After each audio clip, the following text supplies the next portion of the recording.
নমস্কাৰ দৰ্শকবৃন্দ, বৰ্তমান আমি আহি উপস্থিত হৈছোঁ সেইটো অঞ্চলৰ সেইখন গাঁৱৰ সেইখন ঘৰত যিখন ঘৰৰ পৰা এজন ছাত্ৰই আজি বহুত কষ্ট কৰি হাইস্কুল শিক্ষান্ত পৰীক্ষাত সুখ্যাতিৰে উত্তীৰ্ণ হ'বলৈ সক্ষম হৈছে। কেমেৰা পাৰ্চন যদুৰ লগত মই মধু আহি উপস্থিত হৈছোঁ। আমি ইমান খৰখেৰাকৈ আহিবলৈ বাধ্য হ'লোঁ যে আমি আজি মাইক্ৰফোনটো পাহৰি আহিলোঁ। তথাপি আমি তেখেতক এখন ফুলাম গামোচাৰে সম্বৰ্ধনা জনাব বিচাৰিছোঁ। পোনপ্ৰথমেই ধন্যবাদ আপোনালোক ইয়ালৈ অহাৰ বাবে। নাই গামোচা নিপিন্ধালেও হয়, দিছে যেতিয়া পিন্ধি ল'ব দিয়ক। তোমাৰ ৰিজাল্ট আজি খুবেই ভাল হৈছে। তুমি কেতিয়াবা ভাবিছিলানে তুমি যে ইমান ভাল ৰিজাল্ট এটা কৰিবা?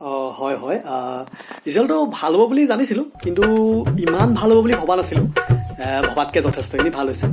হয় নেকি, আপোনালোকে দেখিবলৈ পাইছে তেওঁ নিজ মুখেৰে কৈছে যে তেওঁ এটা ভাল ৰিজাল্ট হ'ব বুলি ভাবিছিলে। তেওঁ কিন্তু অসমৰ ভিতৰত এনেকুৱা এটা স্থান অৰ্জন কৰিম বুলি তেওঁ কোনো দিনেই ভবা নাছিলে। গতিকে আমি তেওঁৰ পৰা জানিব বিচাৰোঁ তেওঁ এই সফলতা আঁৰত কাৰোবাক ধন্যবাদ দিব বিচাৰে নেকি। আমি স্কুলৰ শিক্ষক শিক্ষয়িত্ৰীসকলক ধন্যবাদ দিবই লাগিব। হয় হয়, নিশ্চয়কৈ এই সফলতাৰ আঁৰত শিক্ষক শিক্ষয়িত্ৰীসকলক আমি ধন্যবাদ জ্ঞাপন কৰিবই লাগিব। কিন্তু তাৰ মাজতে মই নহয়, গোটেই অসমবাসী আপোনাৰ পৰা জানিব বিচাৰিছে আপুনি টিউশ্যনছ লৈছিলে নেকি? নাই, মই টিউশ্যনছ একেবাৰেই লোৱা নাছিলোঁ। মোক সহায় কৰিছিলে আপোনাৰ ধৰক সোম বুধ শুক্ৰত বাকী 3জন মানে সহায় কৰিবলৈ আহে, 3টা বেলেগ বেলেগ ছাবজেক্টৰ। তাৰপিছত বাকী 3 দিনত আকৌ 3টা ছাবজেক্টৰ সহায় কৰিবলৈ আহে। তেওঁলোকে সহায়ৰ বিনিময়ত কেতিয়াবা পইচা লৈছিল, কিন্তু মই টিউশ্যনছ লোৱা নাছিলোঁ দেই। নীলাক্ষী, মই আপোনাক জনাব বিচাৰিছোঁ যে তেওঁ টিউশ্যনছ লোৱা নাছিলে, কিন্তু তেওঁ কোৱাৰ দৰে তেওঁ সহায় কৰিবলৈ আহিছিল। সোম বুধ শুক্ৰত কোনোবা বেলেগ বেলেগ মানুহ আহিছিলে, তাৰপিছত বেলেগ বেলেগ মানুহ আহিছিলে। তেওঁলোকে হয়তো পইচা লৈছিলে, কিন্তু তেওঁলোকে টিউশ্যনছ কৰা নাছিলে। হয় নীলাক্ষী, এতিয়া মই তেওঁৰ পৰা জানিব বিচাৰিছোঁ যে মই নহয়, আচলতে গোটেই অসমবাসীয়ে জানিব বিচাৰিছে আপুনি ডেইলি কিমান ঘণ্টাকৈ পঢ়িছিলে? মানুহে ভবা নিচিনাকৈ মই ইমানো পঢ়া নাছিলোঁ। আচলতে কনচেপ্টটো যদি ক্লিয়াৰ থাকে তেতিয়াহ'লে বৰ বিশেষ পঢ়িব নালাগে। ৰেগুলাৰ পঢ়ি গ'লে আপোনাৰ ভাল ৰিজাল্ট এটা হৈ যায়। হয় নেকি, আপোনালোকে দেখিবলৈ পাইছে যে তেখেতে কৈছে যে কনচেপ্টটো ক্লিয়াৰ থাকিলে বৰ বিশেষ পঢ়িব নালাগে। কিন্তু তথাপিতো অসমবাসীয়ে জানিব বিচাৰিব, উঠি অহা প্ৰজন্মই জানিব বিচাৰিব যে এইজন ছাত্ৰই দৈনিক কিমান ঘণ্টা অধ্যয়ন কৰিছিলে। ঘণ্টা হিচাপত তেনেকৈ মনত নাই কিমান ঘণ্টা পঢ়িছিলোঁ, কিন্তু 24 ঘণ্টাৰ ভিতৰত প্ৰায় 26-27 ঘণ্টামান পঢ়িছিলোঁ দেই। বিশেষ পঢ়া নাছিলোঁ, সেই 26-27 ঘণ্টাই আৰু। নেকি, মই দৰ্শকসকলক জনাব বিচাৰোঁ যে তেখেতে দৈনিক 26 ঘণ্টা বা 27 ঘণ্টা, কিন্তু দিনটোতো 24 ঘণ্টাই থাকে, আপুনি 26-27 ঘণ্টা কেনেকৈ পঢ়িলে? আচলতে বেলেগৰ কাৰণে দিনটোত 24 ঘণ্টা, কিন্তু মোৰ মামা চৰকাৰত থাকে। গতিকে মই মামাক ক'লোঁ যে মোৰ 24 ঘণ্টাত কম হৈছে। গতিকে মামাই এপ্লিকেশ্যন কৰি পেলাই মোৰ কাৰণে দিনটোত 30 ঘণ্টামান কৰি দিলে। তাৰপিছত মই প্ৰায় 26 ঘণ্টামান পঢ়িছিলোঁ। বৰ বিশেষ পঢ়া নাই দেই, 26 ঘণ্টামানেই পঢ়িছিলোঁ। 3 ঘণ্টা শুইছিলোঁ, 1 ঘণ্টা হগা খোৱা বোৱা সকলো মিলাই 1 ঘণ্টা, সেয়াই আৰু। মই একেবাৰে বেছি পঢ়া নাছিলোঁ, প্ৰায় 26 ঘণ্টা, সেয়াই।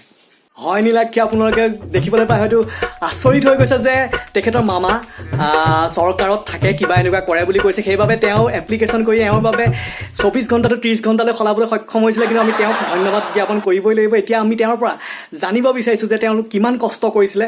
যিহেতু আমাৰ গাঁও অঞ্চলত লাইট একেবাৰে নাথাকে, গতিকে তেওঁ কিমান কষ্ট কৰি পঢ়িছিলে। কাৰেণ্ট যায়, পঢ়িবলৈ অলপ দিগদাৰ হয়। তথাপিতো মই ধৰক আপোনাৰ লেমৰ পোহৰত পঢ়িছিলোঁ, চাকিৰ পোহৰত পঢ়িছিলোঁ, ধূপৰ পোহৰত পঢ়িছিলোঁ, ফৰকাল বতৰত আপোনাৰ মই জোনাকী পৰুৱাৰ পোহৰত পঢ়িছিলোঁ।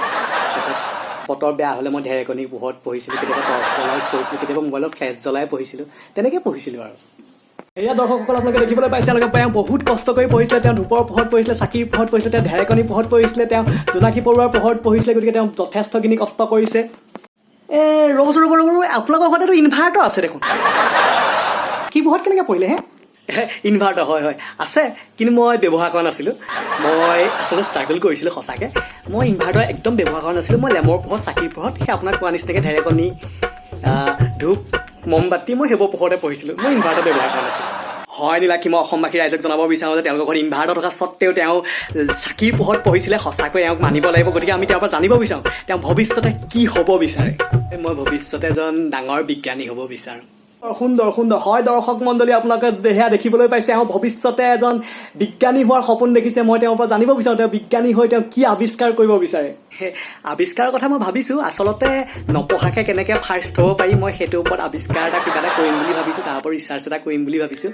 হয় নীলাক্ষী, মই অসমবাসী ৰাইজক জনাব বিচাৰোঁ যে তেখেতে এনেকুৱা এটা আৱিষ্কাৰ কৰিব বিচাৰিছে যিটো আৱিষ্কাৰৰ জৰিয়তে সকলোৱে নপঢ়াকৈ ফাৰ্ষ্ট হ'ব পাৰে। গতিকে এওঁ এই প্ৰশংসা কিন্তু কৰিবলগীয়া দেই। তেওঁ যিটো কথা ভাবিছে এইটো কিন্তু বেলেগে ভাবিব নোৱাৰে, কিন্তু বহুত বেছি ভাল লাগিছে। নপঢ়াকৈ ফাৰ্ষ্ট হোৱাৰ সেই গৱেষণা তেওঁ কৰিব বিচাৰিছে, তেওঁ বিজ্ঞানী হ'ব বিচাৰিছে। আমি তেওঁৰ পৰা জানিব বিচাৰোঁ তেওঁ সৰ্বমুঠ কিমান নম্বৰ পাবলৈ সক্ষম হৈছে। মই মাৰ্কশ্বিটখন চালেহে গম পাম, ৰ'ব দেই, মই চাইছোঁ।